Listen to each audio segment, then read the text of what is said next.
Je voudrais à présent introduire Valérian Mazato. Comme disait Madame tout à l'heure, Valérian est journaliste indépendant, il est photographe et documentariste international.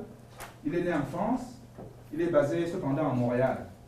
Ces dernières années, son travail l'a amené sur plusieurs scènes du développement international à travers les continents, ainsi que sur plusieurs plateaux où il a pu couvrir les événements majeurs, les événements internationaux majeurs de notre temps. Il a ici récemment été au Moyen-Orient, notamment en Jordanie, pour couvrir les camps de réfugiés syriens. Il a vécu le printemps, et peut-être certainement vaincu aussi. Il a vécu le printemps arabe en Afrique du Nord. Il a couvert la sécheresse dans la Corne de l'Afrique. Il a séjourné en Amérique centrale, à Haïti, après les tremblements de terre de 2010. Il a été en Amérique du Sud pour suivre les communautés minières des Andes. Et M. Mazato ne manque pas, même s'il parcourt le monde, ne manque pas de suivre également les événements de son milieu, c'est-à-dire les événements de Montréal, et était ainsi sur les premières lignes pour couvrir ce qu'on appelait le printemps érable, c'est-à-dire les manifestations étudiantes du Québec il y a 2 ans. M. Mazato collabore avec beaucoup de journaux et de magazines canadiens francophones, par exemple pour les journaux, Le Devoir, La Presse, pour les magazines, L'Actualité, et puis le semestriel Nouveau Projet. Son intérêt est essentiellement porté sur la justice sociale, sur les minorités, sur les droits de la personne, sur l'environnement, et bien entendu tout cela dans le cadre des affaires internationales. Notre invité concentre ses activités aujourd'hui actuelles sur des projets de documentaires tels que l'impact de l'exploitation des ressources minières sur les communautés. Je signale enfin que M. Mazato a été désigné photojournaliste de la relève en 2011 par la Fédération professionnelle des journalistes du Québec. Je vais lui laisser l'occasion de vous présenter un peu quelques éléments, quelques approches et quelques attitudes pratiques dans le développement international et dans le journalisme international. Monsieur Mazato. Bonjour à tous. Je vais commencer par vous projeter une petite vidéo pour vous expliquer un peu, vous montrer un petit peu comment est-ce que je suis arrivé à faire du journalisme. C'est une vidéo qui est tirée d'un des premiers voyages que j'ai fait il y a une quinzaine d'années maintenant, une dizaine d'années, qui est un tour du monde en bicyclette.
Donc c'est comme ça que j'en suis arrivé à commencer dans le journalisme, c'est-à-dire que j'ai commencé en étant clown plutôt qu'en étant journaliste.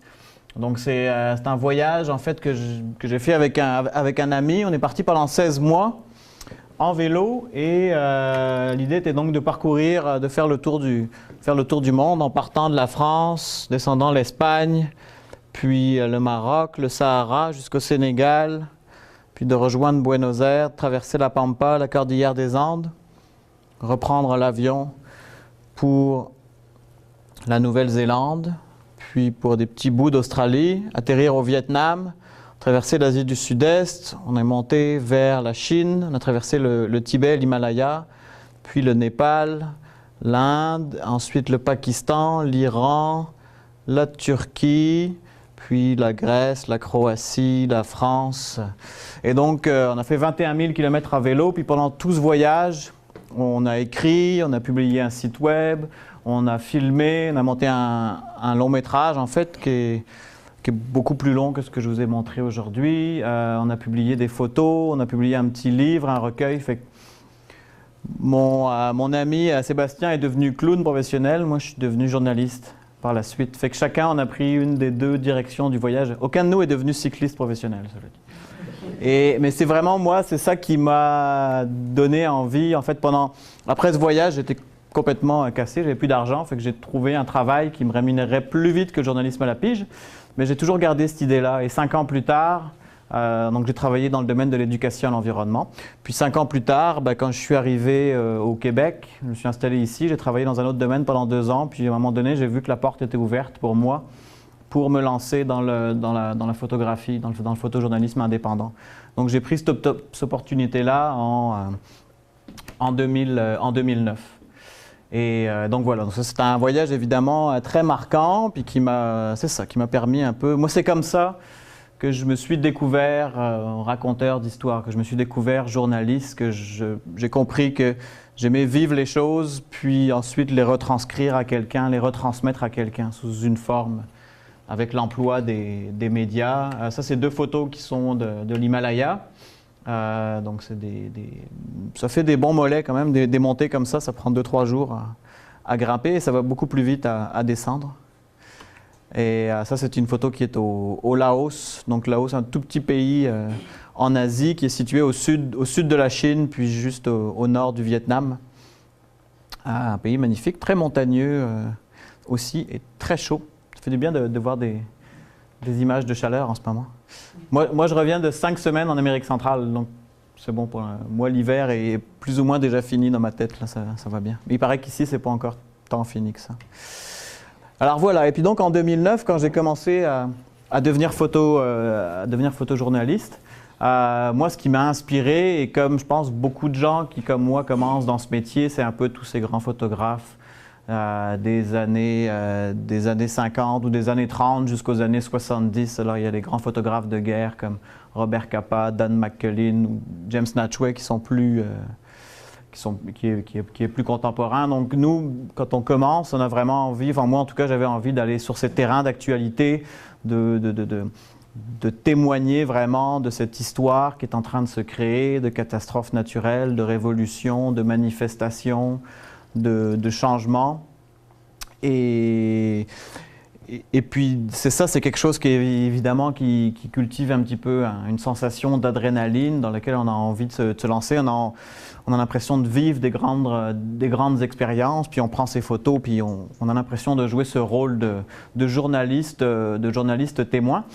Et donc, moi, c'est ça qui m'a inspiré au début à rentrer dans ce monde du journalisme. Donc ça, c'est une petite présentation multimédia sur justement ces deux premières années où je suis parti à la fois couvrir des manifestations locales, puis je suis allé en Cisjordanie, donc en Palestine, juste à côté d'Israël, en Haïti après le tremblement de terre, en Égypte pour la révolution du printemps arabe.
Donc voilà, donc ça c'était pour moi de 2009 jusqu'à 2011 finalement.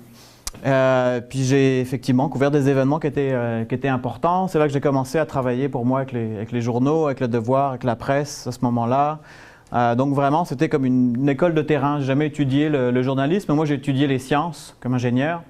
Néanmoins, comme j'ai toujours écrit pour moi-même, comme je prenais des photos depuis longtemps, j'avais une capacité technique qui était là. Puis pour moi, je trouve qu'il y a un socle commun à la science et au journalisme, qui est le respect des faits, le respect de l'éthique, le fait de vérifier ces informations. Donc, il y a des choses qui ne m'étaient pas du tout étrangères dans le journalisme. Et puis, je pense qu'il y a encore aujourd'hui une bonne moitié des gens qui se lancent dans le journalisme, souvent chez les journalistes indépendants et encore plus chez les photographes qui se lancent sur le tas, donc sans formation à l'école. Moi, je trouvais que j'avais étudié assez longtemps, alors j'avais envie de me former par la pratique pour cette fois. Et c'est ce que j'ai fait. Mais néanmoins, avec ces reportages, j'ai eu assez vite un sentiment de frustration parce que c'est des conditions très difficiles de travail. Quand on est en Haïti après le tremblement de terre, pendant une révolution, ça peut être dangereux. Et puis au final, le résultat du travail n'est pas forcément très bon, n'est pas forcément très pertinent. On est souvent frustré par des refus de journaux qui vont aller prendre à la place des photos d'une agence de presse, qui vont vous couper l'herbe sous le pied. On a vraiment l'impression qu'il y a un décalage entre l'effort qu'on fournit, les situations dans lesquelles on se met, puis la place que les journaux peuvent y accorder. Et puis on se rend compte sur le terrain que ça coûte très très cher dans des situations de crise de fonctionner, d'avoir des traducteurs, d'avoir des chauffeurs, des véhicules, de se rendre à un endroit, d'assurer sa sécurité. Et on se rend compte que des chaînes, que ce soit Radio-Canada, CNN, des agences de presse comme l'AFP, Reuters, que ce soit aussi même des grands quotidiens d'ici, comme la presse, qui a quand même beaucoup de moyens, on se rend compte que ces gens-là sur le terrain ont beaucoup plus de moyens, des équipes souvent plus grandes, ils sont beaucoup plus efficaces et ils sont en train, eux, vraiment de couvrir cette actualité beaucoup plus vite que nous et peut-être quelque part d'une meilleure manière. Alors moi, je me suis demandé au bout d'un moment, OK, moi je suis indépendant, je ne suis pas payé, eux ils sont payés, et ils sont beaucoup plus efficaces que moi. Est-ce que ça vaut la peine que j'essaye de les concurrencer sur leur terrain? Est-ce que ça vaut la peine que j'essaye d'aller chasser l'actualité pour fournir des meilleures images qu'eux, parce qu'ils seront peut-être avant moi sur les lieux, ils auront peut-être quelque chose de plus marquant. Ils auront plus de moyens parce qu'ils pourront payer une antenne satellite pour envoyer à leur rédaction avant moi. Alors est-ce que je pourrais vraiment les concurrencer? Est-ce que ça vaut la peine que moi je sois indépendant si c'est pour faire la même chose que les gens qui ne sont pas indépendants? Donc au bout d'un moment, c'est cette réflexion que j'ai commencé à avoir, puis je me suis dit, OK, comment est-ce que je pourrais partir en reportage sur des zones d'actualité, mais en essayant d'aborder l'actualité sous une autre manière. Puis fin 2011, on a commencé à parler d'une crise alimentaire dans la corne de l'Afrique. Je ne sais pas, ici il paraît qu'il y a beaucoup d'étudiants internationaux. Là, il y en a peut-être parmi d'entre vous qui sont originaires de cette région, donc l'Éthiopie, Somalie, Kenya, Tanzanie. Et en fait, moi, depuis que je suis enfant, depuis les années 80, j'entends parler de sécheresse, de crise alimentaire dans cette région, puis je me dis, mais c'est bizarre, quand je regardais les journaux, j'avais l'impression de voir les mêmes choses que j'avais déjà vues depuis 30 ans. Et je me disais, tiens, c'est quand même bizarre comment ce discours finalement journalistique se renouvelle souvent, puis il y a assez peu d'exemples, ne se renouvelle pas, puis il y a assez peu d'exemples de contenus qui vont être différents sur des sujets qui semblent se répéter. Alors, comme pour tous mes voyages, moi c'est ma curiosité qui me pousse à aller dans un endroit, à choisir un endroit, une zone de reportage, parce que déjà j'ai envie de comprendre. J'avais envie de comprendre pourquoi est-ce que le conflit israélo-palestinien dure depuis 50 ans. Je ne sais pas si j'ai compris exactement, mais en tout cas, on arrive à mieux se faire une idée puis à l'expliquer aux gens, ce qui pour moi reste le travail du journaliste. Donc je suis parti fin 2011 dans le nord du Kenya, à la frontière avec l'Éthiopie, avec une question dans ma tête qui était, c'est une zone qui est largement désertique ou semi-désertique, et pourtant on nous explique qu'une sécheresse est en train de créer une crise alimentaire. Alors je voulais comprendre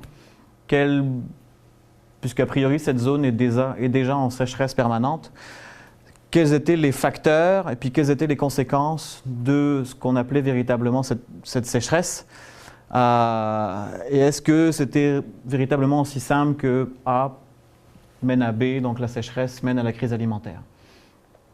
Donc il y a plusieurs choses qui m'ont intéressé. C'est déjà de dire que, pour moi, montrer que c'était un environnement qui vit en permanence sur une limite très très fine, où il suffit d'une petite variation, d'un petit changement pour tout faire s'écrouler d'un bord ou de l'autre. Donc de cette sécheresse, on parle en fait d'une variation très subtile, très minime dans les températures de l'année, dans des changements, dans des précipitations, qui fait d'un coup basculer la situation dans un environnement irrattrapable. Et puis, par exemple, un des points intéressants que je voulais montrer, c'est que c'est une région, là où j'étais, qui est quasiment à 95% basée sur l'élevage. Moi, j'ai étudié en agriculture, puis un des points de l'élevage, c'est que le bétail a besoin de brouter. Pour produire 1 kg de viande, il faut utiliser 10 kg de végétaux.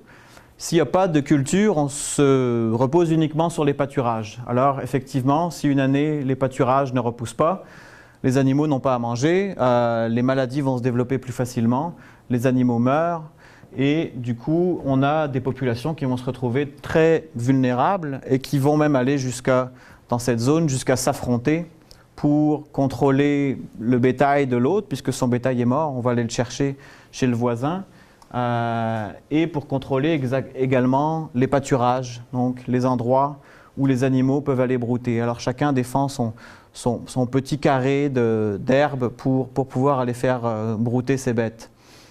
Et donc là, on est dans des conséquences finalement du réchauffement climatique, où une très très subtile variation va suffire à faire basculer toute une région dans non seulement une crise alimentaire, mais un affrontement lié au contrôle de l'alimentation. Ici, ces femmes sont en train de construire une muraille de buissons épineux autour de leur village. Donc, c'est véritablement une petite guerre de territoire pour le contrôle des pâturages dans cette zone. Mais autre chose qui m'a beaucoup étonné dans cette région, c'est que c'était une région pourtant très riche en eau. On y trouve par exemple le lac Turkana, qui est gigantesque, et plusieurs fleuves qui alimentent ce lac avec des berges qui sont parfois très riches, très fertiles. Ici, c'est un groupe de pêcheurs. Et comme je disais, l'agriculture de cette région est vraiment basée sur l'élevage, au détriment d'agriculture maraîchère, par exemple. Puis, j'ai été documenter un projet très intéressant, qui est un jardin alors là, c'est un peu sombre, on ne voit pas trop, qui est un jardin que des femmes ont installé au bord du fleuve. Et avec un système très simple, c'est un tuyau qui rentre dans l'eau et qui ensuite va pomper l'eau avec des pompes à pied. Et qui, avec ce système très simple, en plein milieu du désert, mais au bord d'un fleuve, sont les seuls de la région à faire pousser des légumes, à faire pousser des poivrons. Ça, je pense, c'est de la salade ou des bêta-cardes, des aubergines, ici. Et donc, on se retrouve tout d'un coup avec un point de vue qui est complètement différent sur une région du monde qu'on présente trop souvent, peut-être, dans les reportages d'une manière sur le ton du désespoir et sur le plan où la seule solution est peut-être de l'assistance alimentaire. Et là, on se retrouve tout d'un coup avec une piste de solution, une possibilité sur peut-être un moyen pour qu'une partie de cette population, dans cette zone-là en tout cas, puisse survivre, puisse manger d'une autre manière. Avec ici, dans ce cas-là, peut-être un changement au niveau des traditions qui sont basées sur l'élevage dans cette région. Et donc pour moi, c'est à ce moment-là que je me suis dit que le journaliste indépendant avait un rôle à jouer, parce qu'il était là aussi pour permettre de changer de perspective. C'est-à-dire que moi, j'avais cette liberté de ne pas juste me rendre dans un camp de réfugiés, de ne pas suivre uniquement la nouvelle au jour le jour, minute après minute, pour dire « il est en train de se passer ça, il est en train de se passer ça, il est en train de se passer ça ». Moi, j'avais le choix de me mettre sur le côté, de dire « faites votre travail, moi, je vais profiter de ce temps-là pour essayer d'apporter un éclairage un peu différent, pour prendre du recul, pour prendre un pas de côté, pour montrer d'autres choses, d'autres conséquences, aussi d'autres solutions, d'autres facteurs, pour faire réfléchir les gens, pour apporter des pistes de réflexion aux gens, pour qu'ils comprennent mieux le monde, pour qu'ils comprennent mieux une actualité qui est en train de se dérouler. Et donc voilà, et par la suite, dans mon travail, c'est un peu toujours un raisonnement similaire que j'essaye de me poser.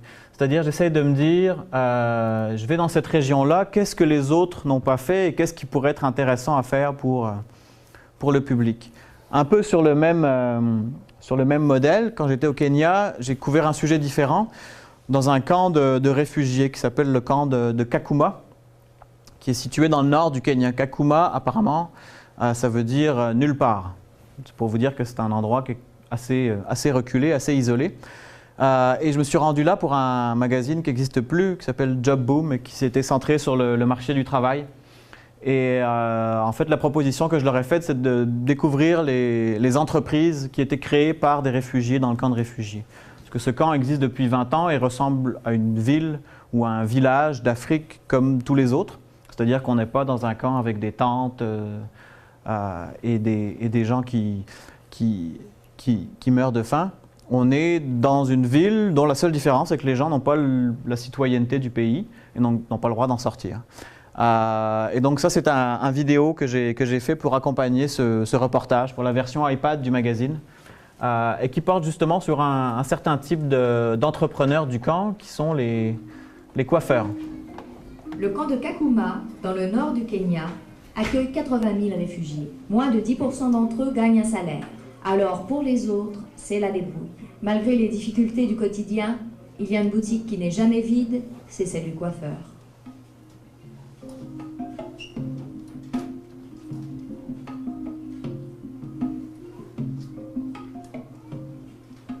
Moi, je m'appelle Kelly Mutabesha, je suis congolais, j'ai 20 ans et je suis saloniste. Moi, les dames viennent ici pour que je puisse les traiter leurs cheveux, pour que leurs cheveux soient belles et bons. Même le visage, je fais les soins de visage, pédicure, manicure, donc je fais du boulot des femmes seulement.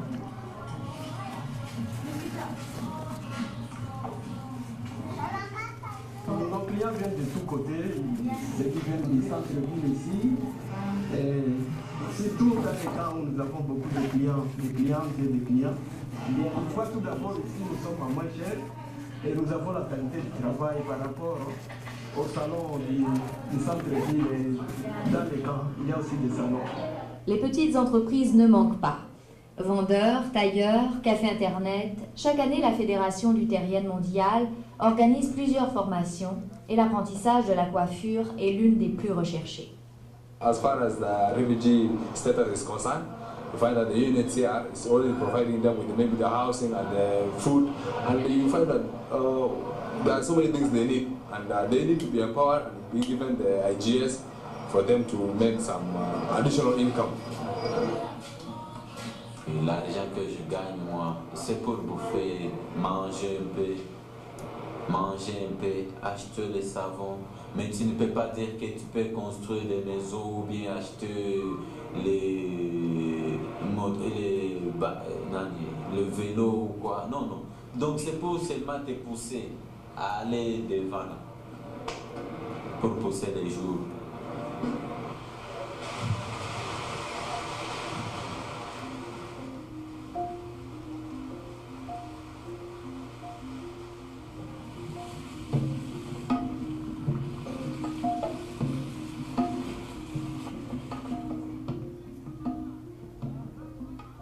Quelques kilomètres plus loin, dans un autre secteur du camp, le salon Cadro a ouvert ses portes depuis 2 ans.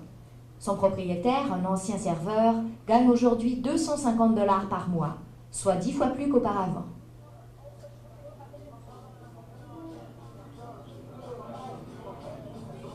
Kadir Hassan is an Ethiopian, an Oromo, who attended our hairdressing and beauty training in 2009. Being a man from a Muslim religion, running a salon in the camp was a very big challenge for him.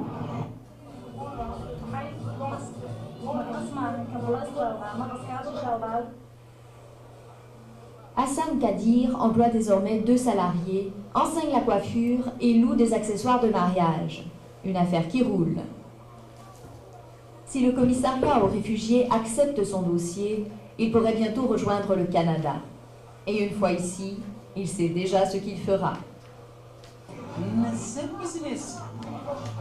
When I live around the world, if you go Canada, just do like business, like this one, business, continue.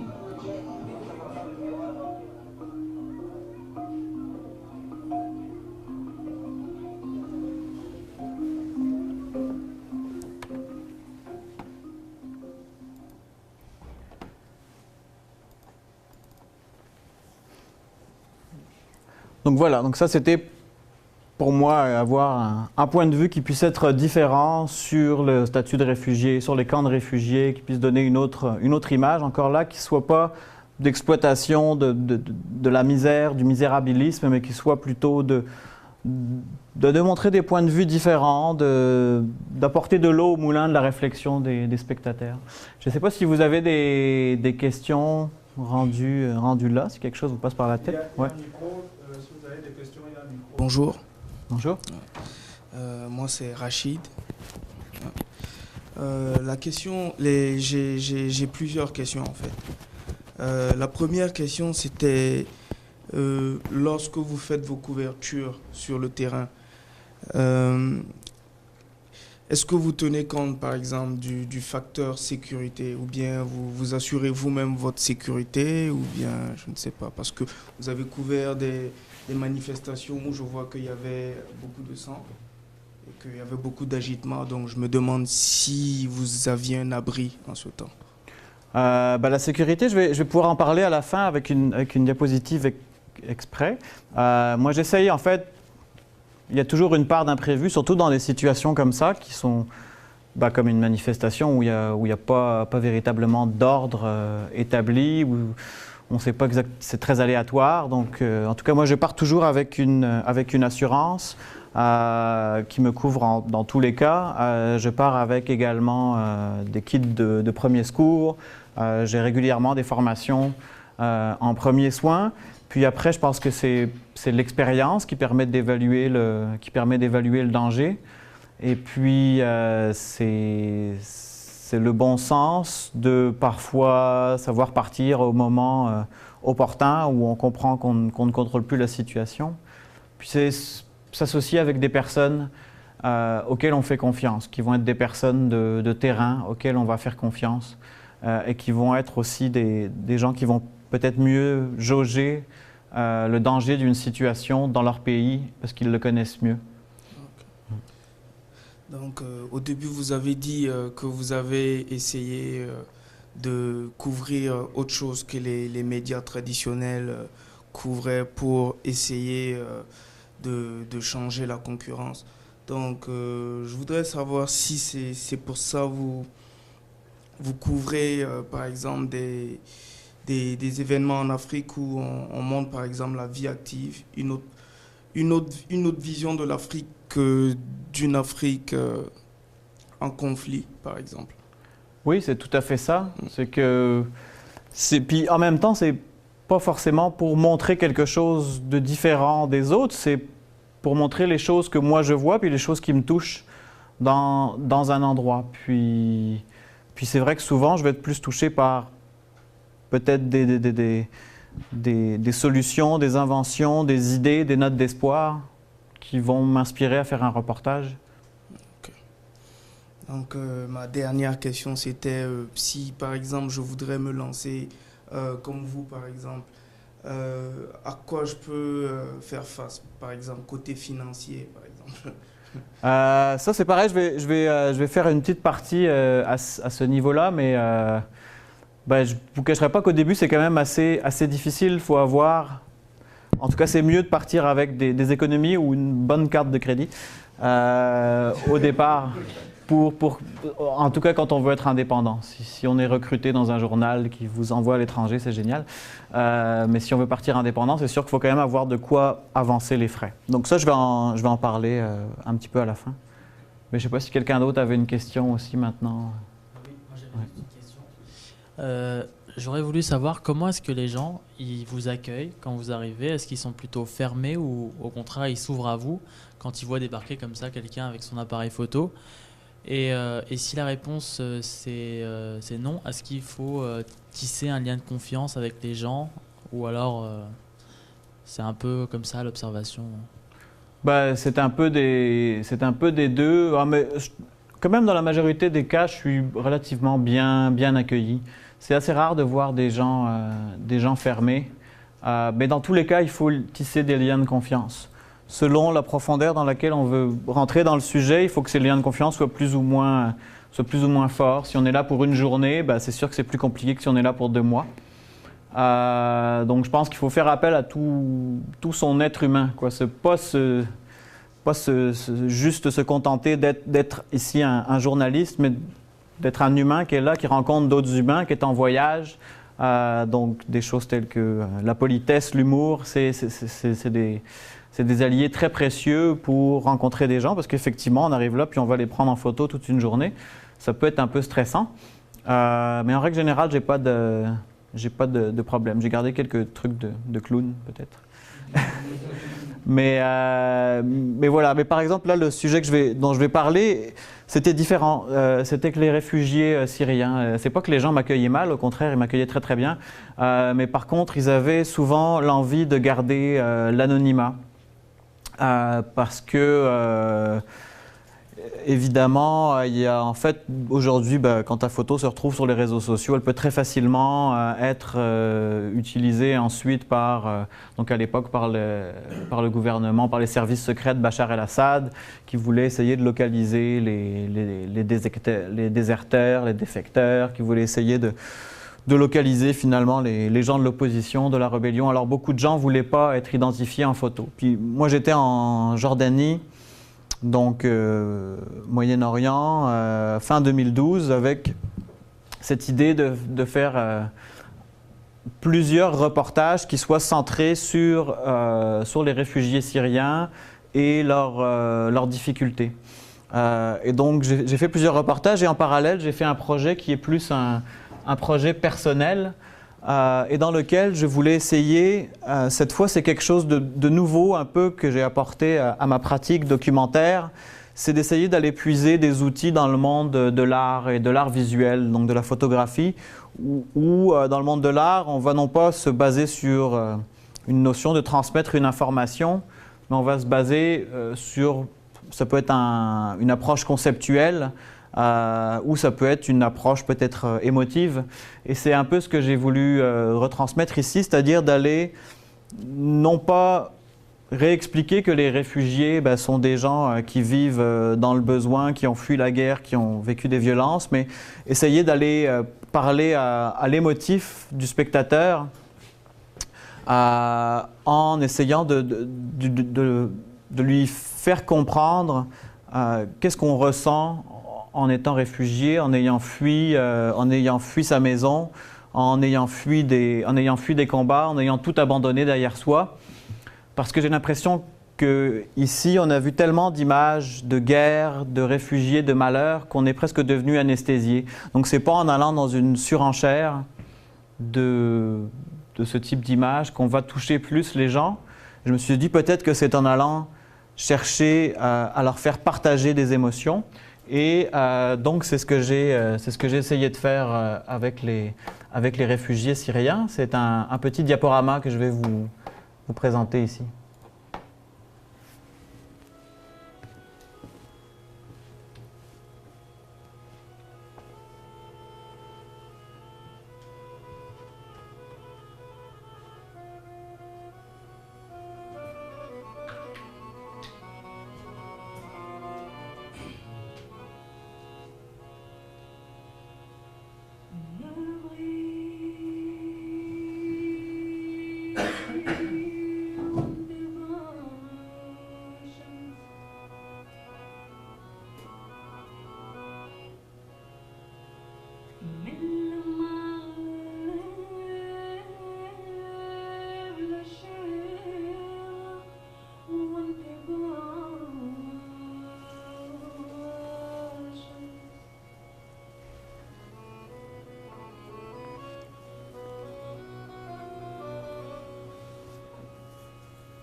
Donc voilà. Puis là, je voudrais encore vous montrer deux autres projets sur lesquels j'ai travaillé, puis dans lesquels j'ai travaillé avec l'optique d'essayer d'aller plus loin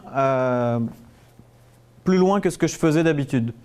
Le premier projet, c'est dans les Andes, où je suis parti dans le Pérou et Bolivie, en Amérique latine, où je suis parti en avril 2013. Et cette fois-là, pour la première fois à l'étranger, en fait, j'ai décidé de travailler avec des journalistes en plus de moi. Donc moi, je me suis occupé du contenu de photos et de vidéos. Je suis parti avec 2 journalistes qui, eux, se sont spécialisés dans le domaine des mines, des ressources minières et des ressources énergétiques. C'est quelque chose que j'avais toujours eu envie de faire puis que j'avais jamais réussi à organiser à l'étranger parce que tout simplement, ça coûte très cher. Quand on finance déjà son voyage à l'étranger, on est obligé de vendre beaucoup d'articles pour arriver à rembourser ses frais, c'est bien, mais à gagner de l'argent pour vivre, c'est encore mieux. Et quand on part à 2, à 3, on a à peu près 2-3 fois plus de frais. Donc, il va falloir produire beaucoup plus ou trouver beaucoup plus de financement si on veut arriver à gagner sa vie. Donc, c'est la première fois que je le faisais, mais c'est quelque chose que j'ai beaucoup apprécié. Puis ça a très bien réussi, on a rempli nos objectifs. On est reparti en voyage d'ailleurs à l'automne dernier au Labrador, cette fois-là, dans un camping-car, dans un RV, tous les 3, pour continuer sur le thème de l'exploitation des ressources minières, cette fois-là au Canada. Et surtout, ce que ça m'a permis, c'est que moi, j'avais envie depuis très longtemps de travailler sur le sujet des mines, mais c'est un sujet qui est extrêmement technique, que ce soit vraiment au niveau de l'extraction, que ce soit au niveau des enjeux économiques ou géopolitiques. On ne peut pas apprendre ça du jour au lendemain. Et ces journalistes qui ont, eux, choisi d'en faire une carrière connaissent tous ces enjeux-là. Donc, en m'associant avec eux, j'ai non seulement eu accès à des informations, à de la compréhension, mais accès à des sites également et à des publications auxquelles je n'aurais jamais eu accès tout seul parce que je n'ai pas de compétences dans ce domaine. Par contre, je sais faire des photos et en étant sur place dans ces lieux et en ayant assez de compréhension quand même du sujet, j'étais capable de faire des photos qui ont accompagné tous ces reportages. Alors pour moi, c'était vraiment un pas à franchir. Puis vous, en tant qu'étudiant journaliste, je vous encouragerais vraiment à former des équipes puis à travailler en commun avec des gens qui sont de médiums différents, de radio, de texte, de photos, de vidéos, à vous associer parce que c'est vraiment une chance et vraiment une opportunité qu'il faut exploiter plus qu'on le fait, puis on y gagne toujours en qualité de l'information, donc le lecteur y gagne, puis au final, on est plus satisfait de son travail, puis en fait, j'ai trouvé ça même plus facile pour arriver à vendre des articles et à avoir sa crédibilité. On a fait 3 reportages principaux. Le premier qui portait sur... je ne sais pas si vous voyez bien les images, ça a l'air un peu sombre en fait, mais je ne sais pas si on peut arranger ça. Mais donc le premier portait sur les mines canadiennes dans les Andes, et puis notamment la relation qu'elles... ouais, ça je pense que c'est mieux. Ouais. La relation qu'elles entretenaient avec les communautés locales et tout ce phénomène de ce qu'on appelle le CSR, le Corporate Social Responsibility, la responsabilité sociale des entreprises.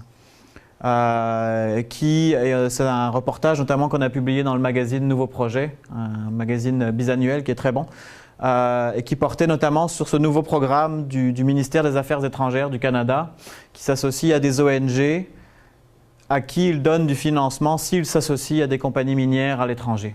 Donc c'est un mode de développement un peu particulier qui est très privatisé et sur lequel on peut quand même s'interroger puis être critique. Et alors notre reportage portait là-dessus. Donc tout ça c'est des exploitations minières canadiennes qu'on a pu visiter dans les Andes. Une deuxième partie notre reportage portait plus sur justement les coopératives locales, qui cette fois ne sont pas des grosses entreprises étrangères venues extraire du minerai à l'étranger, mais sont des coopératives péruviennes ou boliviennes qui vont extraire le minerai de manière artisanale. Je ne sais pas s'il y a vraiment moyen d'exploiter une mine de manière écologique ou environnementale. Mon sentiment, c'est qu'en l'exploitant à petite échelle, en tout cas, on crée beaucoup moins de dégâts parce qu'on ne va pas dynamiter toute une montagne pour la déplacer de l'autre bord. Et surtout, on va permettre de créer de l'emploi et du revenu sur beaucoup plus longtemps. C'est-à-dire qu'on va parler de 1 siècle ou 150 ans plutôt que 25 ans, où on va créer beaucoup d'emplois très rapidement qui vont disparaître après. Alors, c'est vraiment un autre modèle d'exploitation et c'est ça qui était très intéressant. Ici, c'est un petit reportage qu'on a fait pour un magazine féminin, la Gazette des femmes, qui porte sur les syndicats des femmes qui trient les déchets des mines. Au Pérou, les femmes n'ont pas le droit de rentrer dans la mine parce que selon les légendes, la mine est une femme. Alors si une autre femme rentre dans la mine, elle est jalouse et elle s'écroule. Et en tout cas, ils respectent beaucoup ça. Et donc les femmes n'ont pas le droit de travailler dans la mine. Ce qu'elles font à la place, c'est qu'elles vont trier ce qu'on appelle les stériles, qui sont toutes ces roches qui sont rejetées de la mine parce qu'il n'y a pas de minerai dedans. Mais souvent, il reste un peu de minerai. Et donc ces femmes, leur rôle est de trier ce minerai, puis de le broyer ensuite pour revendre. En l'occurrence, ici, c'est de l'or et de l'argent qui restent encore. Et donc là, elle venait de créer une association, une sorte de syndicat qui permettait d'avoir une couverture en cas d'accident, qui permettait d'avoir des paiements en cas de congé de maternité, qui permettait d'avoir de meilleurs équipements. Et le dernier reportage qu'on a fait, qui est très intéressant, porte sur cette mine qui est en Bolivie, dans une région où il pleut absolument tout le temps, au fond d'une vallée. Et en 2011, c'est devenu la première mine équitable du monde, donc Fair Trade, qui produisait de l'or selon les normes équitables. C'est une organisation qui s'appelait l'Association des minières responsables, qui est en fait une organisation mondiale mais qui ne s'occupe que de fédérer que les mines artisanales, donc les mines à très petite échelle qui emploient peut-être une cinquantaine de mineurs, qui parfois sont très artisanales, c'est-à-dire qu'on creuse à la main, puis d'autres fois, comme celle-là, sont entre les deux. Et pour devenir certifiées équitables, ces mines doivent par exemple respecter des normes de sécurité pour les travailleurs, des salaires minimums, évidemment interdire tout travail des enfants, doivent respecter des normes environnementales, par exemple dans le recyclage du mercure, dans le cas de l'exploitation de l'or, ne pas utiliser de cyanure, par exemple. Et puis ensuite, cet or est acheté par un banquier ou un bijoutier ou une association de bijoutiers en Europe, ça peut être en Angleterre, il y en a un au Canada, il y en a en France, qui vont acheter cet or 10% plus cher que le cours mondial. Alors, ça met du temps à démarrer parce qu'on n'est pas dans un produit comme le café qui coûte relativement peu cher et qui est destiné à tout le monde. On est dans un produit très haut de gamme, donc le 10% en plus, ça fait beaucoup. Et néanmoins, il y a aujourd'hui, je crois, 3 ou 6 mines qui sont certifiées, tout en Amérique du Sud. Et l'an dernier, ils ont récolté 300 000 $ juste avec ce 10%. Et tout cet argent-là est réinvesti uniquement dans des projets à caractère social. Donc, ça va être des constructions d'écoles pour les communautés, ça va être des constructions de centres de soins, ou ça va être l'amélioration des conditions de sécurité de travail. Donc là, encore une fois, c'est quelque chose de très intéressant, puis qui a le mérite d'aussi aller renouveler le mode narratif, ou en tout cas le type d'information qu'on peut entendre sur les mines, qui peut-être un peu trop souvent vont se jouer sur l'opposition entre la grosse minière étrangère méchante et la pauvre petite communauté locale exploitée. Alors, il y a probablement du vrai là-dedans, puis en même temps, il ne faut pas forcément toujours remettre les gens dans ces mêmes catégories. C'est bien des fois d'essayer de montrer que non, il y a beaucoup d'autres choses aussi qui existent, il y a beaucoup d'autres variations et que les gens sur place sont loin d'être tous des victimes, puis qu'il y en a qui ont déjà depuis très longtemps pris les choses en main et que c'est intéressant aussi de présenter ces gens-là. Voilà, donc on a eu très peu de temps, hélas, pour faire ce reportage, donc j'aurais beaucoup aimé l'approfondir. C'est le conseil d'administration de la mine en train de mâcher de la coca, ce qu'ils font à peu près à chaque minute. Et c'est un peu embêtant parce que quand on prend des photos en Bolivie, on a toujours les gens avec une boule de feuilles de coca ici dans la joue, parce que sans arrêt, ils sont en train d'en mâcher. Et ça, c'est donc le reportage que je suis en train de faire actuellement. Donc, je reviens du Honduras avant-hier. J'ai passé 5 semaines au Honduras, en Amérique centrale. Le reportage que je vous présentais avant, je vous disais, c'est quelque chose où j'ai voulu aller plus en profondeur au Pérou en m'associant avec des journalistes. Ici, ce reportage, je suis parti tout seul, mais mon objectif, c'est de retourner, en tout cas de me consacrer au Honduras et à des sujets du Honduras pendant les prochaines années à venir. C'est-à-dire que je n'ai pas forcément envie d'aller découvrir d'autres endroits. J'ai envie de me concentrer sur des problématiques que j'ai identifiées dans cette zone-là. Parce que je me suis rendu compte qu'à partir, dans différents pays, on s'épuise à créer des contacts, on s'épuise à comprendre un endroit, comprendre une situation, qu'à un moment donné, il faut aussi s'économiser, non pas juste l'argent, mais s'économiser peut-être le temps qu'on a passé à investir, qu'on a investi dans la compréhension d'un endroit, d'une zone, dans la création d'un réseau de contacts. C'est très précieux. Donc là, ce que je veux, c'est le réutiliser.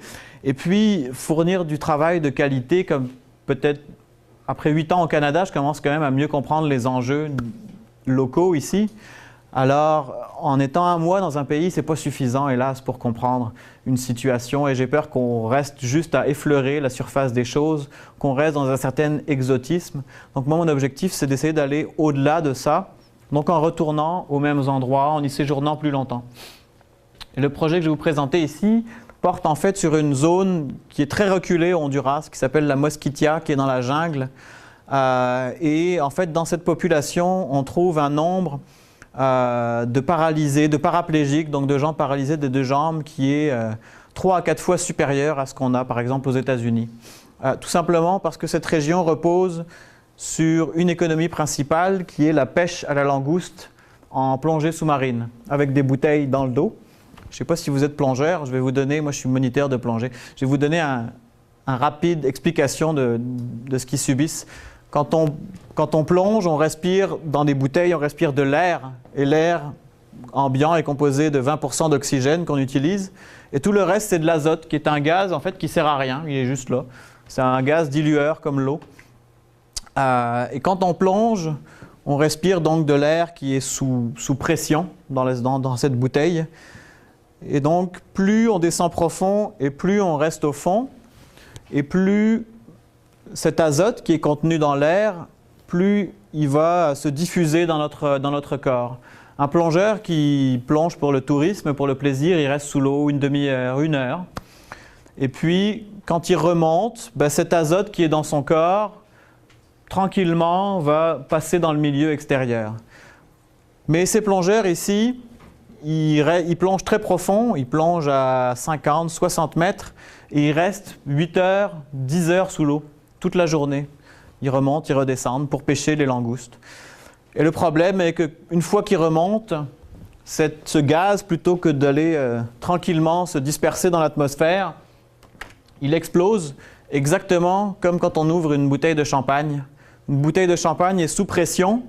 Et quand on l'ouvre, tout d'un coup, on supprime cette pression. Et qu'est-ce qui se passe? On a des bulles qui sautent.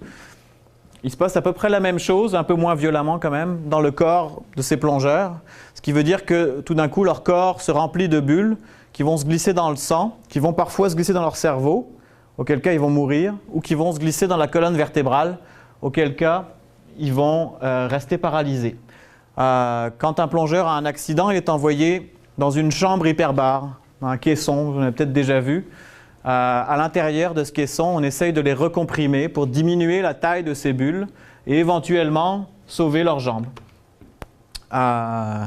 Mais donc dans cette région, il y a 2000 personnes qui souffrent de problèmes de paralysie. En 40 ans, il y a eu 600 morts. Et toutes ces langoustes qu'ils ont pêchées étaient vendues aux États-Unis dans les grandes chaînes de restauration de fruits de mer, Chicken of the Sea, Red Lobster, etc. Cette année, ils sont engagés à ne plus acheter de langoustes qui venaient de cet endroit-là. Il faut voir s'ils vont être capables de tenir parole. Ce plongeur ici, il venait d'avoir un accident il y a 2 semaines. Il est paralysé de toute la moitié droite de son corps. Ici, il vit avec un autre plongeur également accidenté. Alors quand même, ce qui est bien, c'est que je suis retourné les voir à peu près pendant 1 semaine, puis au bout d'1 semaine, il s'est remis très doucement à marcher. Ici, on est dans un cimetière, dans le cimetière d'une famille donc de cet endroit, dont deux personnes. Donc le frère de cette femme ici est mort il y a quelques années en plongeant, et son cousin également est mort en plongeant. Tous les deux sont enterrés dans ce cimetière. Donc il y a eu 600 morts en 40 ans. Juste l'an dernier, il y a eu 15 morts. Encore une tombe ici d'un autre plongeur mort. Ici, lui s'appelle Teofilo, et il y a 30 ans, il a été accidenté. Depuis, il boite pas mal des deux jambes, il marche très difficilement. Mais lui a réussi à devenir physiothérapeute, et depuis, dans l'hôpital où il y a ce caisson hyperbare, c'est lui qui s'occupe de soigner tous les autres plongeurs, d'essayer de leur réapprendre à marcher. Ici, par exemple, le plongeur qui soigne, qu'on a vu tout à l'heure, est là depuis 6 mois, il s'appelle Sosper. Et il boite encore, il est assez âgé, plus que les autres qui ont dans la trentaine. Lui, il a plus dans la fin soixantaine, mais il est très, très en forme. Et donc, depuis 6 mois, il s'acharne à essayer de remarcher. Quand c'est des plongeurs plus jeunes qui ont des accidents, souvent, ils vont retourner plonger une fois qu'ils ont réussi à remarcher. Ce qui veut dire que l'accident suivant va être encore plus grave et peut plus facilement mener à la mort. Et donc moi je veux retourner là-bas notamment pour documenter beaucoup plus la pêche, puis pour documenter la transition économique que veut entamer la région, parce qu'actuellement 60% des emplois sont fournis par cette pêche assez destructrice, et ils sont en train de se tourner vers d'autres formes de pêche, comme ici on a par exemple une usine de transformation de méduses, jellyfish, qui sont exportées pour les Chinois. C'est assez unique. J'ai très hâte d'aller photographier la pêche à la méduse, que je n'ai pas pu voir là. Et donc c'est vraiment une région de pêcheurs, de gens qui vivent au contact de l'eau depuis des centaines d'années. Ici c'est un pêcheur dans la mangrove qui pêche des petits poissons.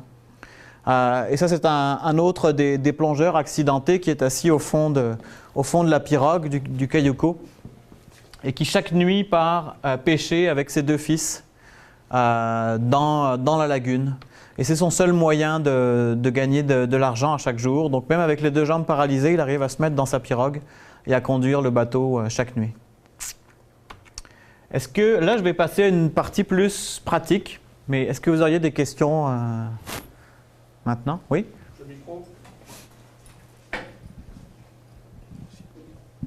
Merci monsieur, puis bonsoir. Moi ma question c'était plus que, comme en tant que journaliste indépendant, une fois que vous avez vos photos et vos informations, vous les revendez ou qu'est-ce que vous en faites? Alors c'est ça, je vais commencer à en parler, mais la manière dont je travaille, c'est que moi j'ai des relations un peu en continu avec des rédactions, avec des rédacteurs en chef, avec des médias avec lesquels je travaille depuis plusieurs années. Et donc avant de partir en voyage, je leur vends des idées. C'est-à-dire, je leur dis, je m'en vais à tel endroit, j'ai remarqué que ça pourrait être intéressant. Est-ce que tu serais intéressé par un reportage là-dessus, qui soit sous une forme de texte, de vidéo, de photos, d'étroits, etc. Et donc, je pars, dans ce cas-là, ils me disent, oui, bah, ça peut nous intéresser, effectivement, tant de feuillets, tant d'images, etc. Donc, j'essaie toujours de partir avec un minimum de commandes comme ça. En fait, souvent, j'essaie de partir avec au moins assez pour rembourser les frais que je vais engager. Une fois que je suis sur place, je continue à, on dit piger des idées, à vendre des idées, quoi. Donc, ouais. OK. Et justement, donc c'est ça un peu que je vais aborder maintenant. C'est comment se lancer finalement en tant que journaliste indépendant à l'international. Je veux dire, si en sortant de l'école, vous êtes recruté par Radio-Canada ou le Globe and Mail, puis qu'eux, ils vont avoir des moyens pour vous envoyer à l'étranger, c'est génial. Vous aurez beaucoup moins à vous soucier de l'organisation logistique et de financement. Et quand on est journaliste indépendant, il faut vraiment tout faire soi-même. Mais il n'y a rien d'impossible, véritablement rien d'impossible. Moi, j'ai commencé vraiment journaliste avec ce seul objectif-là. C'était de faire du reportage international. Je ne me suis donc jamais posé la question. Et je vous dirais vraiment, c'est quelque chose de très réalisable, de très faisable. Je ne dirais pas que c'est facile, parce qu'il faut quand même travailler très fort, mais c'est vraiment, je pense, à la portée de toutes les personnes qui en ont envie. Donc pour moi, la première étape pour partir faire du reportage international, c'est de faire le premier pas, c'est de se lancer. en se disant que oui, il y a quand même de fortes chances que ça fonctionne. Mais néanmoins, il va falloir bien se préparer, donc bien savoir quel sujet vous allez étudier, à quel endroit, dans quelle zone. Et puis, comme je vous disais, si avant vous avez un réseau de contacts de gens à qui vous voulez vendre, essayez d'avoir des commandes au préalable. Un des gros avantages, en tout cas pour moi, c'est que le fait de partir à l'étranger m'a aidé à faire un réseau auprès des rédactions. C'est-à-dire que tout d'un coup, j'amenais en fait au Québec, et puis c'est de plus en plus le cas dans le monde, c'est qu'aujourd'hui les journaux ont de moins en moins de correspondants à l'étranger. Mais il y a quand même toujours un besoin d'une couverture à l'étranger, fait par un journaliste local qui va connaître le lectorat du Québec, le lectorat de Moncton. Et donc vous, c'est ça que vous pouvez apporter à un rédacteur en chef, c'est ça qu'il va trouver intéressant. Dites-moi, je m'en vais faire tel reportage au Honduras, puis la personne, tout d'un coup, vous lui proposez quelque chose de plus intéressant, de nouveau, qu'il n'aura pas. Le fonds de roulement, c'est ce dont je parlais tout à l'heure, c'est-à-dire qu'il vous faut quand même, je disais, soit des économies, soit une bonne carte de crédit si vous avez envie de passer par là. Mais moi, en tout cas, en règle générale, pour un voyage, j'investissais au minimum 2 500 à 3 000 $. Et c'est vraiment parce que je garde mes frais au minimum. Donc, il faut quand même être capable d'avancer cet argent-là et de se dire qu'on ne verra peut-être pas la couleur jusqu'à 3 mois, 4 mois après, le temps d'écrire, le temps que ce soit publié, corrigé, puis le temps que la facture passe dans tous les rouages de l'administration. Ça peut prendre du temps. Puis parfois, il y a des articles qui sont publiés seulement 1 an après votre retour. Donc, il faut quand même avoir les reins solides. Sauvegarder, c'est quelque chose de très important. C'est sauvegarder vos données sur place. Quand vous êtes un journaliste écrit, c'est faire des sauvegardes des enregistrements audio, c'est faire des sauvegardes des photos, faire des sauvegardes des vidéos. C'est quelque chose qu'on oublie trop souvent. Mais si vous perdez les données que vous avez récoltées sur les terrains, même vos carnets de notes, c'est vraiment problématique. Projet personnel, c'est ce que je vous encouragerais à faire dans le cadre d'un reportage à l'étranger. C'est-à-dire que si vous avez quelque chose que vous avez envie de mener sur le long terme, ça ne sera pas forcément le reportage le plus facile à vendre pour financer votre voyage, mais ça sera peut-être quelque chose qui va vous permettre de progresser beaucoup plus loin dans votre carrière, de montrer vraiment de quoi vous êtes capable. Sur ce projet-là, vous allez pouvoir prendre le temps sans la pression d'une publication immédiate. Et par exemple, un petit peu sur le modèle de ce que j'ai fait en Jordanie avec les réfugiés syriens. C'est quoi les différentes possibilités pour financer? Il y a quelques fois encore, mais très rarement, si vous présentez un sujet peut-être qui ne coûte pas trop cher, qui intéresse vraiment un magazine ou un média, il acceptera peut-être éventuellement, sous certaines conditions, de vous rembourser des frais. Ça peut arriver. Ou peut-être une partie des frais. Alors, ça peut arriver, mais cela dit, moi, je ne pense pas que ça me soit arrivé. Ou peut-être minusculement. Moi, ma méthode, c'est que je vais dans un endroit et puis j'essaye de publier le plus possible sur des sujets différents et avec des médias différents. Je vais vous montrer ça juste après. Et puis sinon, une autre méthode qui est loin d'être simple parce qu'il y a beaucoup de concurrence, c'est d'obtenir des bourses. En fait, tout à l'heure, Sarah parlait d'une bourse de la Fondation Aga Khan, qui est une bourse justement destinée à un journaliste qui veut faire un reportage sur le long terme à l'étranger. C'est une bourse, je pense, qui est de 25 000 $, ce qui est vraiment très bon, qui permet de faire du très bon travail. Il y a d'autres, avant par exemple au Québec, on avait la bourse Nord-Sud qui était financée par l'ACDI, mais aujourd'hui cette bourse n'existe plus. Mais on a encore d'autres choses. Certains très bons projets sur des enjeux de crise mondiale peuvent être financés par le Pulitzer Center. En France, il y a l'Association française de développement. Il y a un organisme qui s'appelle le Aftermath Project qui s'occupe uniquement de financer, je pense que c'est 20 000 € pour des projets sur les conséquences d'un conflit. L'an dernier encore, je ne sais pas s'il y aura cette année, mais il y avait une bourse du Foreign Press Center Japan qui finance uniquement des projets de reportage de Canadiens au Japon. Alors il y a plein de choses comme ça. Le long terme, c'est une autre méthode pour financer ou en tout cas pour dépenser moins sur un projet. C'est-à-dire, ce qui coûte le plus cher, c'est de partir quelque part. Généralement, moi, dans les pays que je choisis, le niveau de vie est un peu moins important qu'ici. Alors, je dépense beaucoup moins d'argent. Donc, si j'étais parti 6 mois en Honduras, ça ne m'aurait pas coûté énormément plus cher qu'un mois. Parce que le plus gros que j'ai payé, c'est mon billet d'avion, c'est quelques assurances, une partie d'équipement, etc. Mais en restant très longtemps sur place, on fait forcément des économies. Surtout si peut-être on se débrouille pour sous-louer son appartement ou quelque chose comme ça. Donc ça peut être quelque chose d'envisageable. Il y a beaucoup, en tout cas, je commence à voir beaucoup de journalistes aujourd'hui qui décident de s'installer comme l'aurait fait un correspondant étranger avant, mais en tant que correspondant étranger indépendant, vont s'installer à Jérusalem, vont s'installer à Mexico, vont s'installer à Shanghai, à Bangkok, à Istanbul. Et ça, c'est beaucoup de choses que je vois des jeunes journalistes aujourd'hui faire, puis ça peut être une très bonne solution si vous avez envie de percer dans ce domaine de journalisme international. Puis la dernière option, c'est ce qu'on appelle le junket, c'est-à-dire c'est d'être invité par un organisme touristique, par un organisme artistique à venir faire un reportage dans son pays. Évidemment, le problème ici que ça pose, c'est que le financement ne vient pas du média, mais le financement vient du sujet, ce qui pose quand même des problèmes d'éthique. Et c'est un problème en fait qui est abordé, je pense, à chaque année dans les congrès de journalisme, parce que c'est quand même répandu, par exemple, dans le journalisme de voyage, de tourisme. Puis même, il y a des journaux qui ont pour politique de le refuser systématiquement. Puis il y a des journaux qui ont un peu moins de moyens, comme Le Devoir, qui vont l'accepter sous certaines conditions, puis qui vont le mentionner. Mais c'est souvent le cas dans la rubrique cinéma, dans la rubrique tourisme, parfois dans la rubrique environnement, de voir qu'un journaliste a été sur place à l'invitation de telle compagnie aérienne, de tel gouvernement, etc. Donc je dirais ça dépendra des opportunités qui vous sont présentées, du sujet, et puis d'en discuter avec la rédaction, dans ce cas-là, qui vous soutiendrait là-dedans. Là, j'ai quelques exemples de budget sur... Donc vous pouvez déjà vous rendre compte qu'on ne devient pas spécialement riche en choisissant ma carrière.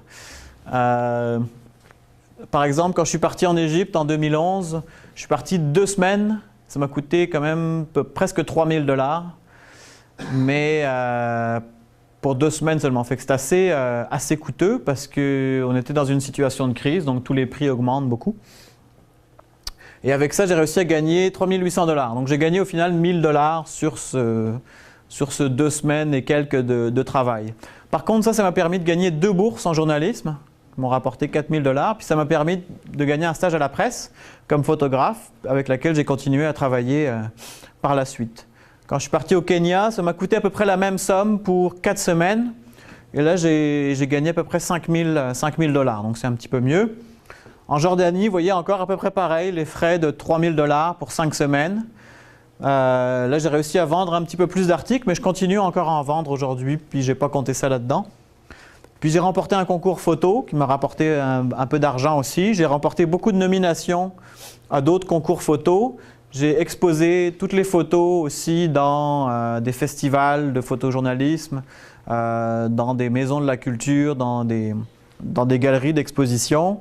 C'est vraiment un projet qui m'a permis de beaucoup me faire connaître, de beaucoup me faire reconnaître. Donc, il ne faut pas forcément voir cet argent investi comme uniquement l'idée justement de gagner de l'argent, d'une recette matérielle, mais il faut voir un peu jusqu'à quel point aussi ça peut participer à créer votre carrière, surtout si vous avez envie de continuer dans l'international. C'est quelque chose qui va vous permettre de vous faire reconnaître, de vous affirmer. Donc ça peut être, c'est des investissements qui sont aussi dans tous ces domaines-là. Par exemple, l'un des projets qui a été beaucoup plus rentable, c'est d'aller à New York faire un reportage sur le High Line, qui est un jardin suspendu sur les anciens chemins de fer. Ça m'a coûté 800 $, puis ça m'a rapporté plus que 4 000 $. Moi, je trouve ça un petit peu moins intéressant, mais en tout cas, ça marche bien. Et puis le voyage où je suis parti l'an dernier au Labrador avec 2 autres journalistes. Pour 3 personnes, ça nous a coûté 7 500 $, puis on est encore en train de vendre nos sujets. Mais c'est pour vous montrer quand même que c'est tout à fait possible, puis qu'on arrive vraiment à rentrer dans ses frais, puis à gagner de l'argent. Puis pour la plupart des gens, arriver à faire du reportage à l'étranger, international, puis gagner de l'argent avec, gagner sa vie avec, ça reste quand même exceptionnel. Donc, si vous arrivez à faire ça, je pense que moi, je suis déjà assez fier d'arriver à faire ça. Et puis, donc, c'est ça. Pour ce reportage au Labrador, ici, par exemple, on est parti avec un camping-car, avec un véhicule récréatif dans lequel on vivait à 3. Ce n'est pas forcément des conditions complètement confortables non plus, mais ça fait des beaux souvenirs. Alors voilà, donc moi je vous ai dit la manière dont je procède quand je pars à l'étranger, c'est que j'essaye d'aller chercher des sujets qui sont assez originaux. Puis en fait, comme dans le journalisme que vous pratiquez ici, c'est pas parce qu'on va à l'étranger que tout d'un coup tout devient plus sexy, plus vendeur, plus intéressant. Ça empêche, en fait, il faut avoir des bonnes idées pareilles quand on est à l'étranger que quand on est ici. Puis la bonne idée généralement, en fait, pour moi, c'est l'association de deux choses. C'est l'association, oui, de cette bonne idée qui est intéressante, mais surtout de la bonne publication qui va être intéressée à ça. Ce qui est qu'au fur et à mesure que vous allez commencer à travailler avec des médias qui vont vous publier, vous allez de mieux en mieux connaître la ligne éditoriale de ces médias. Donc les choix qu'ils font, qu'est-ce qui les intéresse, leur rythme de publication, leur rubrique à l'intérieur du magazine, par exemple. Et quand vous allez avoir une idée qui vous passe par la tête, vous ne vous direz pas juste « Ah, c'est une bonne idée », vous allez vous dire « Ah, ça, c'est une bonne idée pour tel journal ». Et ça, généralement, c'est des choses qui marchent. Après, la seule chose qu'on ne contrôle pas dans ces cas-là, c'est le budget du média. C'est-à-dire que si le média vous dit « Ton idée est super, c'est bien adapté, mais notre budget est fini » ou « Notre ligne budgétaire est finie » ou « Il faut attendre l'an prochain » ou etc. Ça, on ne peut pas y faire grand-chose, sauf à se dire on garde l'idée de côté, puis des fois, on leur reproposera. Par exemple, une idée avec un angle intéressant, quand j'étais en Cisjordanie, j'ai collaboré avec le magazine Job Boom qui s'occupait donc vraiment du milieu du travail sur qu'est-ce que c'est les collaborations universitaires entre les scientifiques palestiniens et les scientifiques israéliens. C'est quelque chose d'assez peu vu. En Haïti, j'ai travaillé. Moi, je travaille en fait beaucoup pour financer mes projets avec des magazines très spécialisés. Donc, par exemple, le magazine Publication sur le monde du travail.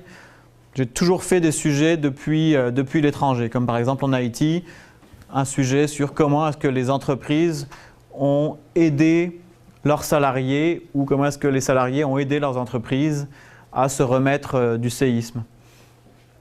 Avec certaines entreprises qui avaient ouvert leurs portes pour servir de centre de refuge ou qui fournissaient de la nourriture, des choses comme ça.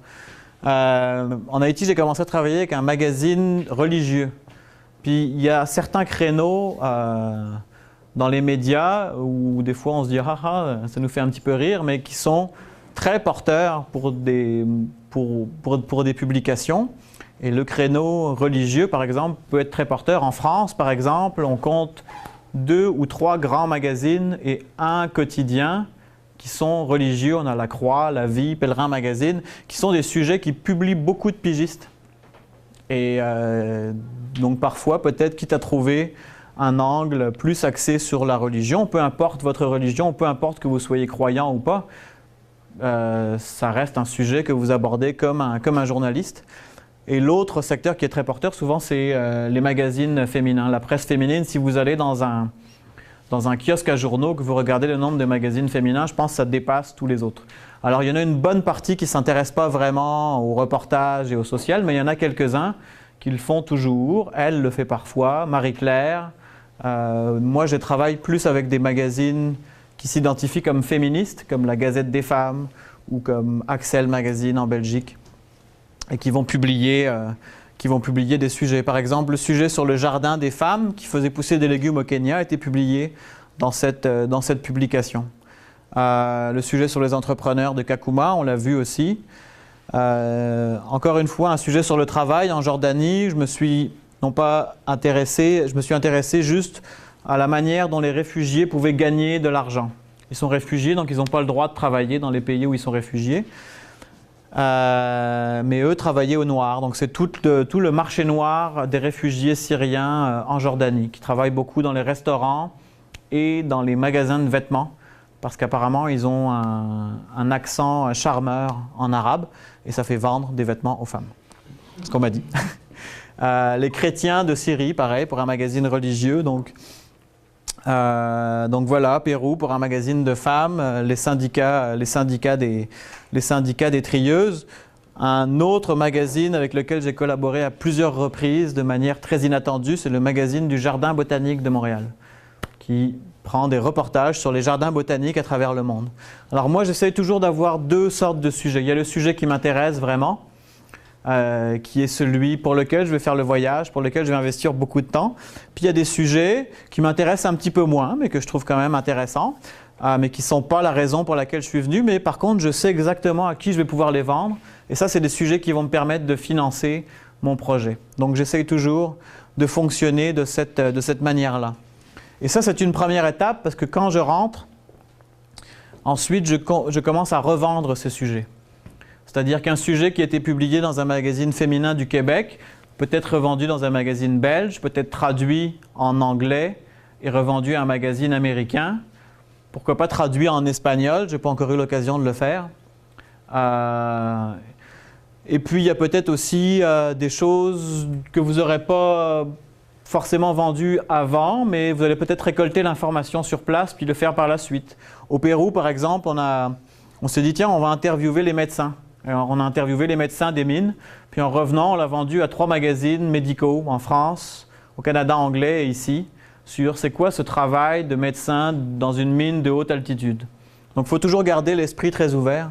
Et puis, ça peut durer longtemps, les articles sur le syndicat des femmes mineures, jusqu'à 1 an et demi après, on continue à les publier. Alors, des fois, ça peut durer très, très longtemps. Mais il ne faut jamais se dire qu'on s'arrête après le voyage, quoi. Il me reste encore quelques diapos. Je ne sais pas si vous avez des questions rendues ici déjà ou... Non? Pas plus. Je vais vous parler un petit peu de cet étrange personnage qu'on appelle le fixeur. Le fixeur, c'est quelqu'un d'indispensable au rôle du journaliste à l'étranger. Fixeur, c'est vraiment le gars qui va être votre guide, qui est le guide du journalisme dans un pays où on va. Donc c'est quelqu'un qui va vous obtenir des contacts, qui va peut-être traduire pour vous, qui va peut-être vous fournir un véhicule ou conduire. C'est une personne qui peut vous expliquer aussi le fonctionnement d'une institution, qui peut vous expliquer une situation politique. C'est vraiment quelqu'un qui va vous expliquer un endroit parce que vous allez être à peine arrivé, parce que vous allez y rester peu de temps. Donc, il est là pour accélérer les choses. Souvent, les fixeurs, c'est des journalistes locaux qui vont collaborer avec les journalistes étrangers qui vont être de passage. C'est des gens qu'on paye assez généralement de 100 à 200 $ par jour selon le niveau de vie du pays. Ça peut être beaucoup plus, par exemple, en Haïti, pendant le tremblement de terre, les meilleurs fixeurs qui vont être recrutés par CNN vont être payés peut-être, je sais pas, 500 $, 700 $ par jour parce qu'ils veulent s'en assurer l'exclusivité. Parce que c'est des gens qui vont vous permettre vraiment de travailler sur le terrain de manière très efficace. Mais maintenant, pour tout vous avouer, moi, sur le terrain, je travaille très très rarement avec eux parce que comme je reste plus longtemps, souvent j'ai le temps de moi-même me faire des réseaux de contacts et je vais beaucoup plus travailler, collaborer en fait avec par exemple des ONG, des organisations non gouvernementales sur place qui vont me servir à m'introduire dans un certain milieu, qui vont me servir à rencontrer des gens, à faire la traduction. Puis pour moi, c'est aussi pratique parce que ça ne me coûte pas d'argent. Alors qu'un fixeur, lui, il faut le payer. Puis moi, je n'ai pas forcément le budget pour ça. Par contre, il y a plein de gens qui peuvent jouer ce rôle de fixeur ou en tout cas qui peuvent vous fournir le service. Par exemple, ça peut être très souvent, ça peut être un taxi ou un moto-taxi. Avec Xavier, par exemple, j'ai travaillé pendant les 2 semaines où j'étais en Haïti. Puis lui, il n'est pas du tout journaliste ni rien, mais il parle français, il parle créole, il a une moto et de l'essence et il connaît toute la ville. Moi, c'est exactement ce dont j'avais besoin. Et donc, j'ai travaillé avec lui pendant tout le temps où j'étais en Haïti. Et ça s'est très très bien passé.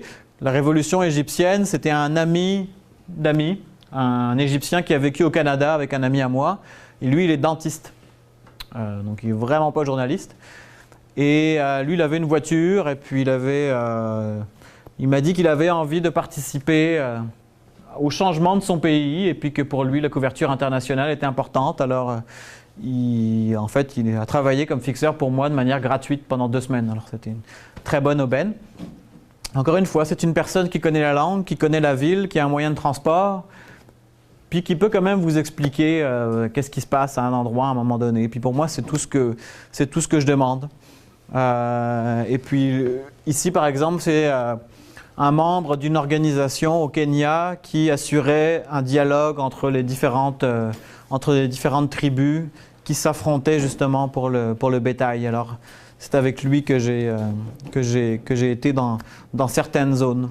En fait, moi, souvent, je vais trouver peut-être des associations avec qui travailler, puis certaines fois où j'aurais pas quelqu'un avec qui travailler, je vais essayer d'aller recruter quelqu'un, très souvent un chauffeur de taxi ou un traducteur, en essayant de trouver quelqu'un de débrouillard, de pratique, qui va vous assister dans votre travail. Pour tout vous dire, les fois où j'ai travaillé avec des journalistes locaux, j'ai pas été très emballé parce que c'est difficile des fois en tant que journaliste de travailler avec un autre journaliste. On peut être un peu déçu parce qu'on va trop se reposer sur lui. Donc c'est peut-être bien d'avoir les idées très claires sur ce qu'on veut puis d'aller chercher exactement la personne qui va pouvoir vous aider à accomplir cette mission-là. J'ai encore 3 petites choses. Ici, c'est un petit point sur la santé et la sécurité quand vous partez à l'étranger. Moi, je pars toujours avec une assurance. Grosso modo, il y a 2 types d'assurance. Il y a la Croix-Bleue, par exemple, qui est vraiment une assurance de voyage classique. Et puis sinon, moi, j'utilise l'assurance de Reporters sans frontières, qui est un peu plus dispendieuse. Celle que j'ai eue pour le Honduras me coûtait $12 par jour. Mais cela dit, $12 par jour, c'est pas énorme non plus. Le Honduras est aujourd'hui considéré quand même comme le pays le plus violent du monde qui n'est pas en guerre. Donc ça vaut le coup d'avoir une assurance qui va être capable de vous couvrir dans toutes les situations. Vous dites, non, tu peux faire ce que tu veux, n'importe quoi, on va te couvrir. Le seul pays qui ne couvre pas aujourd'hui, c'est la Syrie. Donc ça peut avoir l'esprit tranquille parce que la Croix-Bleue va peut-être vous sortir d'affaires, mais derrière, vous allez devoir payer la facture. Donc en fait, avant de partir, c'est important de voir quelle assurance vous voulez utiliser, puis de les appeler, puis de leur expliquer exactement ce que vous avez envie de faire et où est-ce que vous avez envie d'aller, dans quelles conditions vous avez envie de travailler. Puis eux, ils vont vous dire, oui, on pourra vous couvrir pour ça ou non, on ne pourra pas vous couvrir. Dans plein de pays, évidemment, il y a des vaccins à obtenir ou parfois des anti-malaria. Il y a des médecins spécialisés, puis il y a des sites internet comme le Conseil aux voyageurs du ministère canadien, du gouvernement canadien, peut vous donner toutes les infos là-dessus. Puis moi, je pars toujours avec une trousse de secours, puis j'ai plusieurs fois des formations de secourisme. Aujourd'hui, il y a plusieurs organisations, dont il y a une organisation canadienne qui est le Fonds canadien contre la violence faite aux journalistes, quelque chose comme ça, qui chaque année fournit 6 bourses à des journalistes indépendants pour aller suivre une formation en sécurité à l'Université Columbia à New York. C'est quelque chose de très utile. Vous pouvez vous renseigner auprès d'organismes comme Reporters sans frontières, à savoir est-ce que vous avez besoin d'un visa de journaliste pour aller dans certains pays ou est-ce qu'un visa de touriste suffisant. Reporters sans frontières également loue ou vous prête en fait des équipements de sécurité tels que gilets pare-balles, tels que casques, qui peuvent être très utiles si vous partez dans des zones très, très risquées. Et puis je voulais faire un petit point sur la gestion des communications et des données. Moi, la plupart du temps, quand je pars dans un pays étranger, soit j'emporte mon téléphone puis j'achète une carte SIM sur place, soit j'achète un petit téléphone sur place. Puis généralement, ça me revient à quasiment rien. Ça va coûter 10, 15, 20 $. Puis c'est vraiment un outil aujourd'hui absolument indispensable quand vous êtes sur le terrain. C'est d'avoir un numéro sur lequel on peut vous joindre, sur lequel vous pouvez envoyer des messages textes, communiquer avec vos contacts. C'est super utile. Donc ça, c'est un très très bon investissement sur place.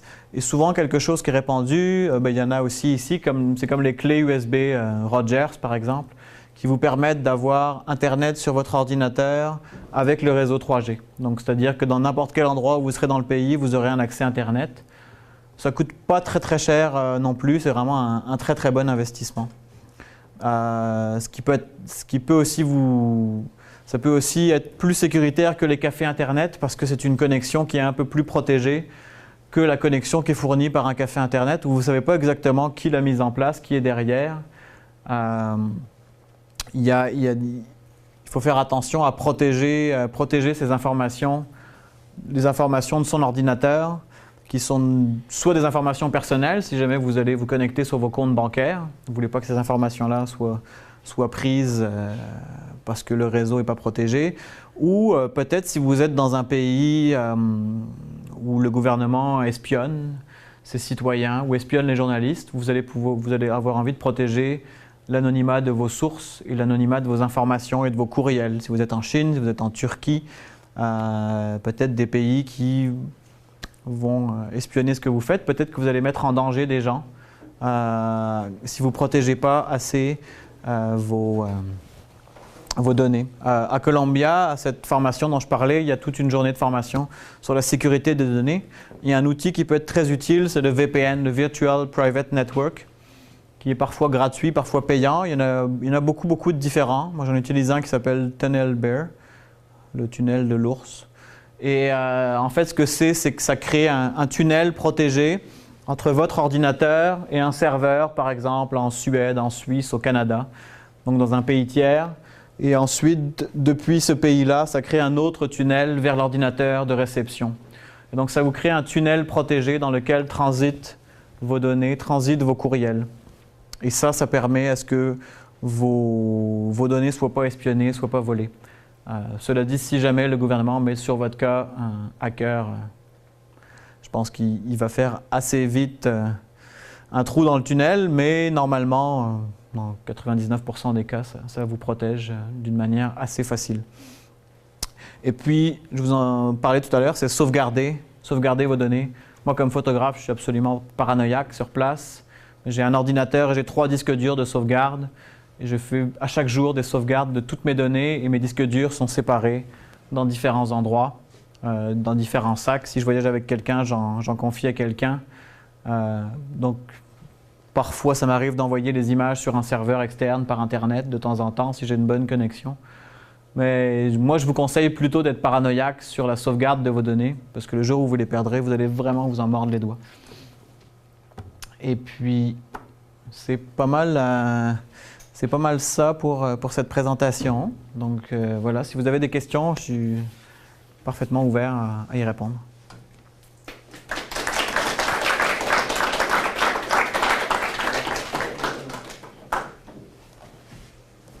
Quelques questions?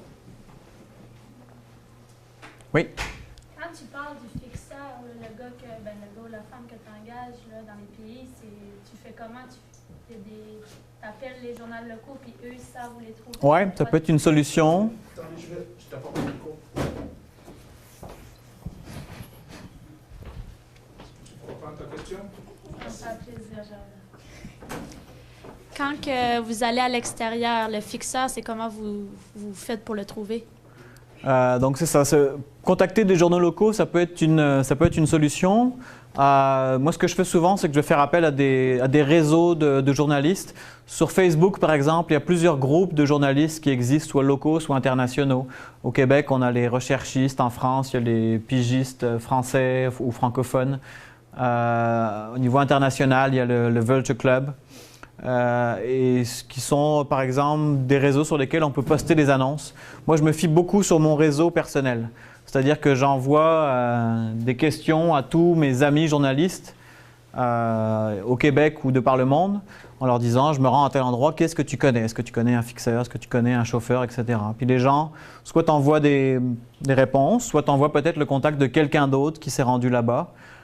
Puis même au-delà de ça, je fais appel à plein d'amis qui ne sont pas journalistes, mais qui peut-être ont été dans le pays ou connaissent quelqu'un qui a été dans le pays ou en sont originaires. J'ai trouvé beaucoup de contacts comme ça au Honduras, par exemple, où on m'a mis en contact avec des associations, avec des prêtres, avec des tas de gens que je suis allé voir, puis qui se sont finalement devenus un temps mes fixeurs. Au Honduras, par exemple, j'ai contacté la femme d'un ami d'amis qui vient du Honduras, qui m'a mis en contact avec une organisation à qui je suis allé rendre visite, qui m'ont permis d'accéder à certains des quartiers les plus dangereux, avec comme fixeur une grand-mère qui faisait du catéchisme et une petite fille de 12 ans. Et qui sont les personnes qui m'ont introduit à cet endroit-là, parce qu'ils connaissaient les gens, et puis voilà, parce qu'ils savaient où aller et qui rencontrer. Donc, il ne faut pas hésiter souvent pour moi, là, faire des contacts, c'est un peu une pelote de fil, de laine. On tire sur le fil, puis au bout d'un moment, on commence à arriver à un contact qui mène à un autre, qui mène à un autre. Puis c'est beaucoup comme ça.